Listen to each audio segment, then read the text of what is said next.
Well, it's another week in the ag marketplace, and so far a little bit less volatile than last week, but that's not saying too much considering the intense volatility we did see in the market prices. Taking a look now at the closing market summary with Maree Johnson of agmarket.net. And Maree, what do we see going on in the grain markets today? Sure, Riley. So we had corn off, looks like 7 1/4 today in the front month September contract, finishing out at 442 1/4. December off the same at 465 1/2. Your August soybeans were down 13 3/4, settling at 1155 even, with November off 15 at 1177 3/4. And as we look at just the things impacting the grain markets right now, obviously weather continues to be an issue.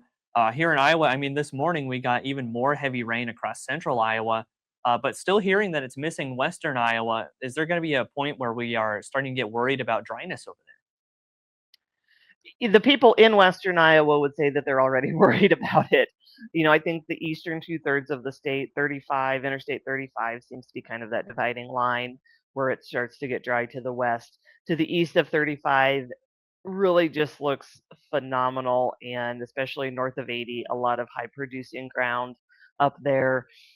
I think we are concerned about that western part of the state, but we've also seen some pretty decent crops in dry years. So it'll be interesting to get out there and get some yield checks going later this month. And then as we look at the livestock side of the markets, how did cattle and hogs trade today? Sure, August feeders were up 337 1/2, 351.20 was the close there. Looking at like a November contract on the feeders, also up 262 to close at 329.67. Your live cattle were also in the green. August was up 85 cents at 231.95, and then hogs also finished up 32.50 at 97.85 for the front month contract. August. As we look at the livestock markets, normally the cattle are kind of the leader in that marketplace, but it does feel like it's been a little bit back and forth so far in the marketplace, at least in this part of the summer. As we continue to move through August, who is leading that marketplace right now? I think, cattle have certainly had some more headlines.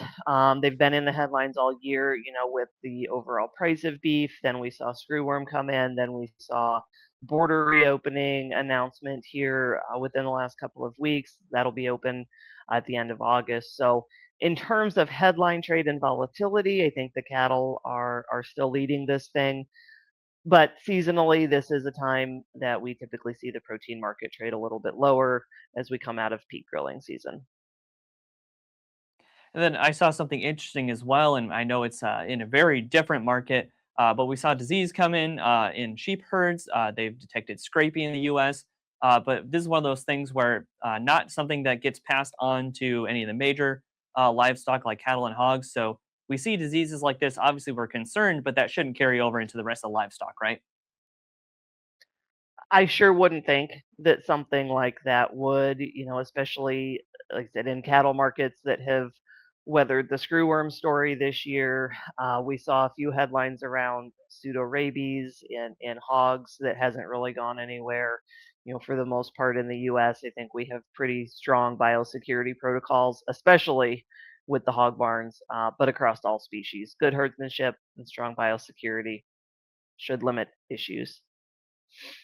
All right, Mary, lots of great information today. For anybody who would like to get in touch with agmarket.net, how can they do that? Sure.